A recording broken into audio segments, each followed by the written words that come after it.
Kau sungguh baik Tuhan, sangat baik. Kami mengasihi Engkau, kami mencintai Engkau. Nyanyian kami. Bapa, Engkau baik. Bapa, Engkau baik.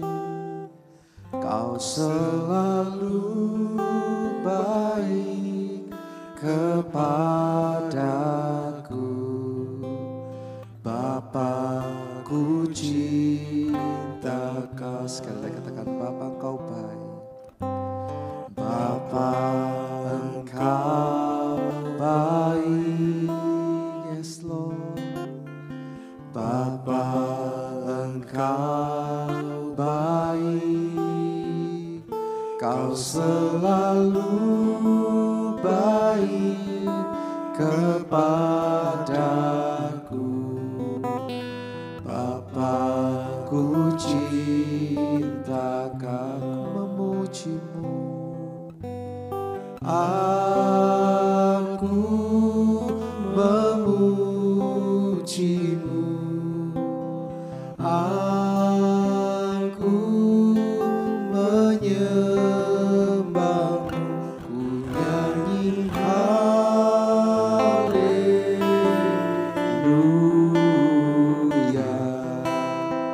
Bapa, ku cinta Kau. Bapa, Engkau baik.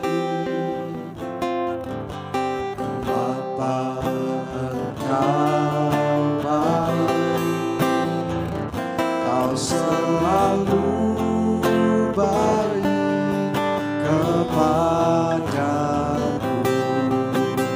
Bapa, ku cinta, aku memujimu. Aku memujimu, aku menyembahmu. Aku menyembahmu, ku nyanyi haleluya.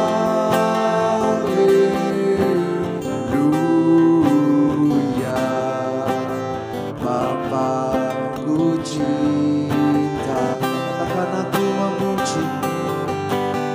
Aku memujimu.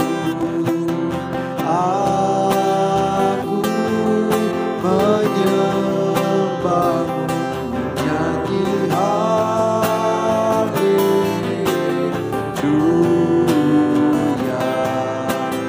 Bapa, ku cinta Kau. Aku memujimu. Aku menyembahmu. Ku nyanyi haleluya.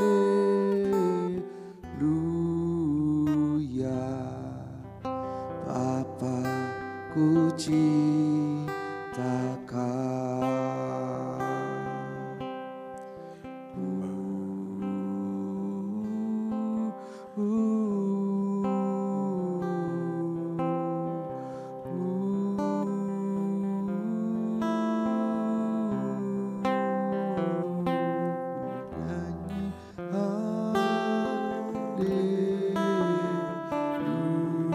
Haleluya.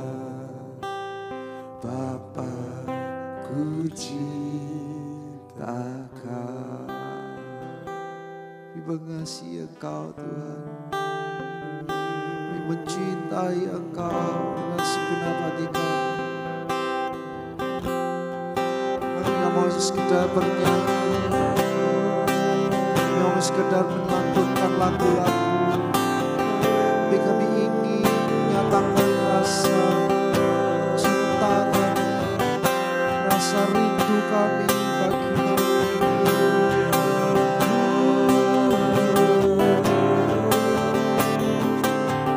Kami mau katakan saat ini Tuhan, kami mengasihi Engkau, kami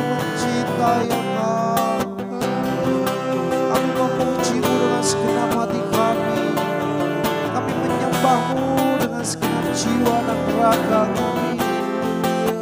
Sebab Engkau layak menerima segala puji dan hormat kami. Sebab Engkau layak Tuhan. Sebab Engkau yang layak terima segala pujian dan hormat kami. Yesus, Yesus, Yesus, Yesus, Yesus, Yesus. Yesus, Yesus, Yesus, Yesus, Yesus. Mari sama-sama katakan. Aku memujimu, aku menyembahmu, ku nyanyi haleluya.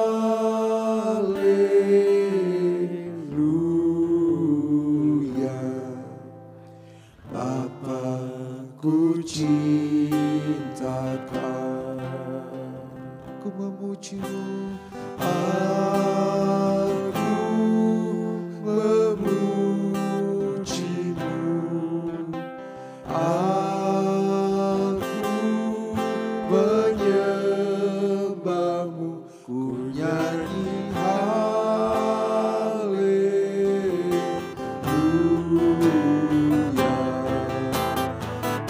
Bapa, ku cinta Kau, aku memujimu. Aku memujimu, aku menyembahmu, ku nyanyi haleluya.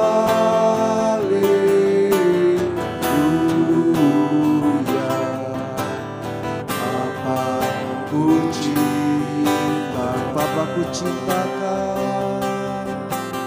Bapa, ku cinta Kau. Bapa, ku cinta Kau.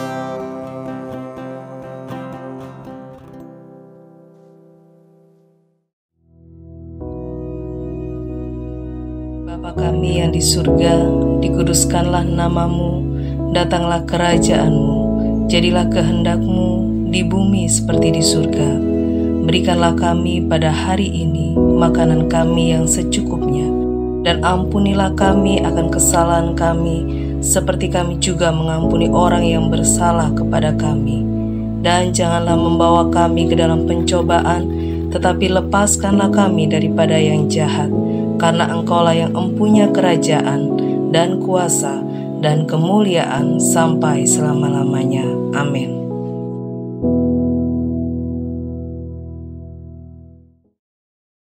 Shalom, selamat pagi Bapak Ibu Saudara. Kita bertemu kembali di bulan Juni ini, di bulan yang baru dengan semangat yang baru. Mari kita sama-sama merenungkan firman Tuhan. Nah, kita tahu setiap orang pasti punya pengharapan di dalam kehidupannya.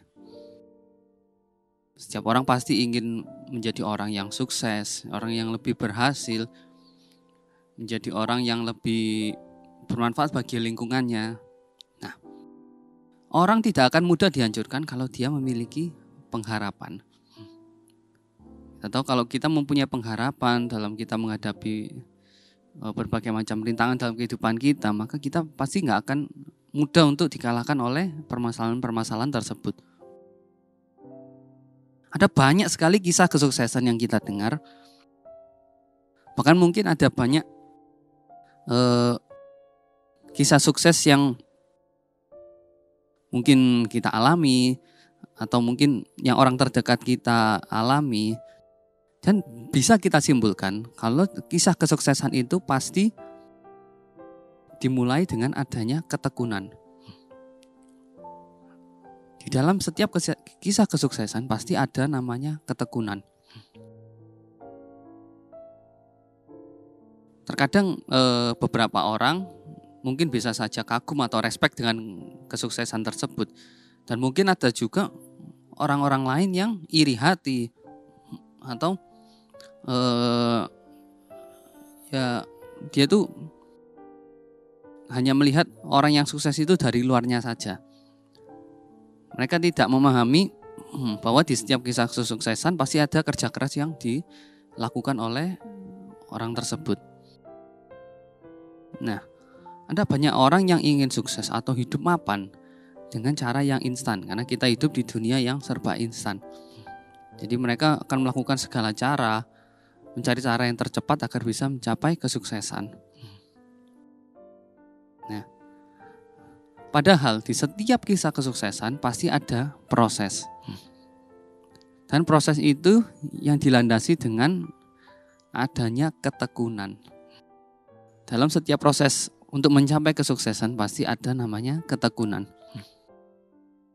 Dengan kata lain, pengharapan itu sendiri akan menjadi pengharapan yang kosong kalau tidak disertai dengan ketekunan. Akan menjadi pengharapan yang kosong kalau kita tidak melakukan usaha yang disertai dengan ketekunan. Dan berbicara tentang ketekunan itu mungkin sesuatu hal yang mudah untuk kita bicarakan, tapi susah untuk dilakukan. Susah untuk kita secara konsisten terus tekun melakukan hal itu sampai kita sukses. Nah, kata tekun sendiri dapat diartikan sebagai ketetapan hati yang kuat untuk bersungguh-sungguh dalam melakukan tugas apapun. Tekun juga berarti fokus, konsisten, dan tidak mudah putus asa terhadap apa yang sedang dikerjakannya. Nah, pertanyaannya, bagaimana ketekunan dapat terbentuk? Alkitab menjelaskan di dalam Roma pasal 5 ayat 3-5 tentang bagaimana ketekunan dapat terbentuk.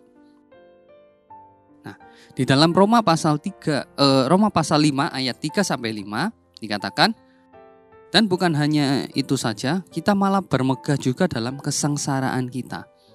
Karena kita tahu bahwa kesengsaraan itu menimbulkan ketekunan.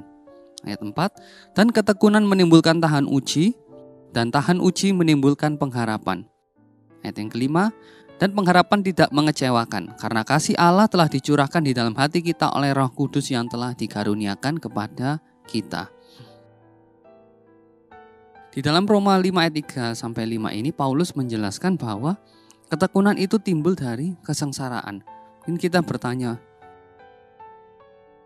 kenapa? Apa saya harus sengsara dulu baru bisa menimbulkan ketekunan? Tuhan kadangkala mengizinkan kita mengalami permasalahan di dalam kehidupan kita, atau dikatakan ini mengalami kesengsaraan dengan tujuan membentuk ketekunan di dalam diri kita.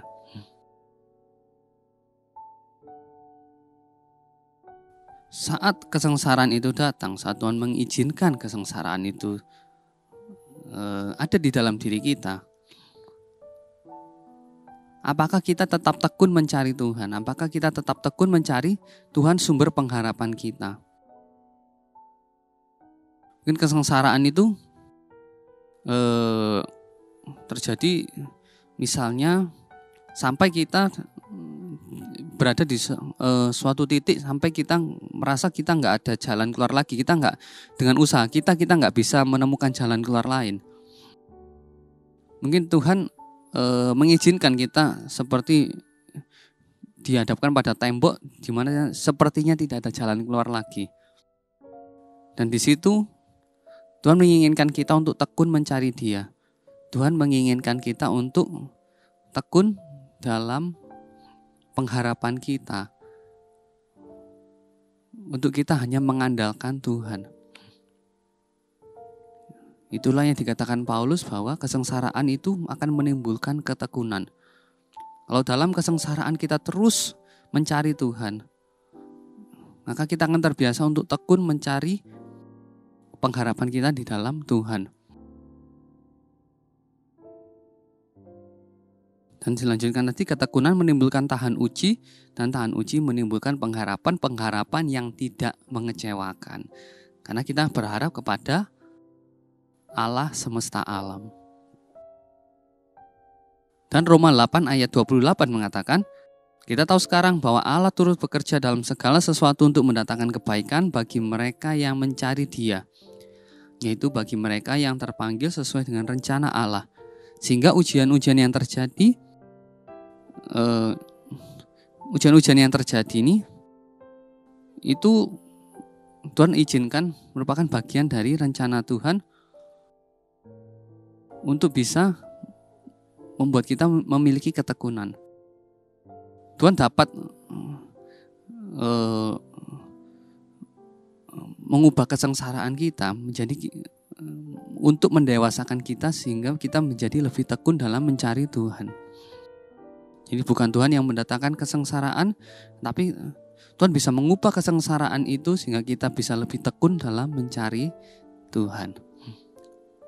Dan yang kedua, Yakobus pasal 1 ayat 3 sampai 4 mengatakan, sebab kamu tahu bahwa ujian terhadap imanmu menghasilkan ketekunan.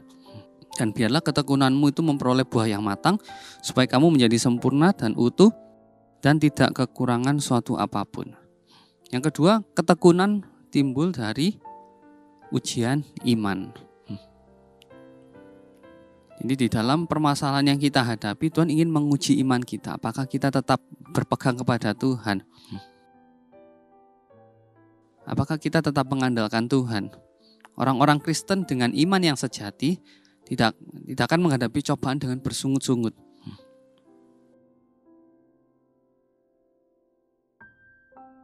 Tetapi kalau kita menghadapi cobaan, kita harus memiliki mindset bahwa ini akan mendewasakan kita.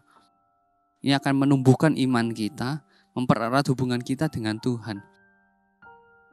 Akan mendorong kita untuk kita semakin dekat dengan Tuhan. Kita bisa mengalami Tuhan sendiri, mengalami pertolongan Tuhan yang luar biasa. Pencobaan yang terjadi juga bisa membangun kesabaran kita. Menjadi momen di mana Tuhan bisa mengajarkan banyak hal kepada kita, memurnikan kita.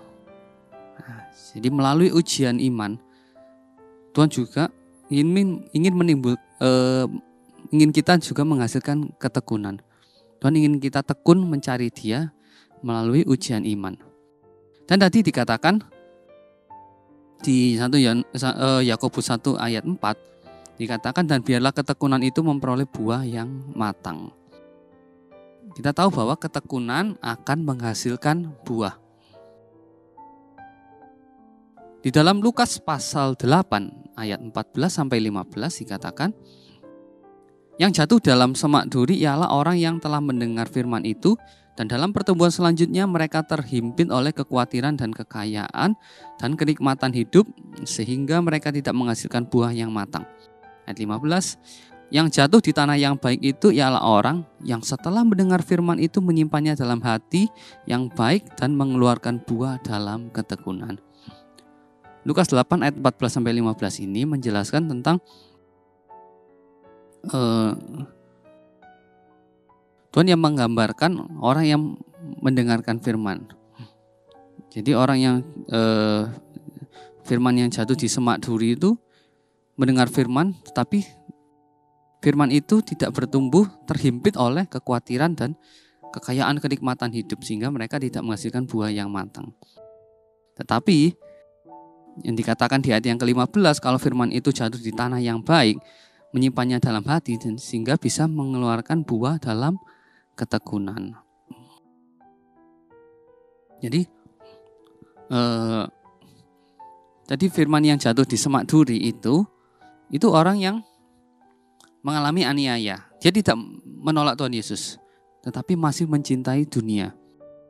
Jadi mereka berbuah tapi buahnya tidak matang.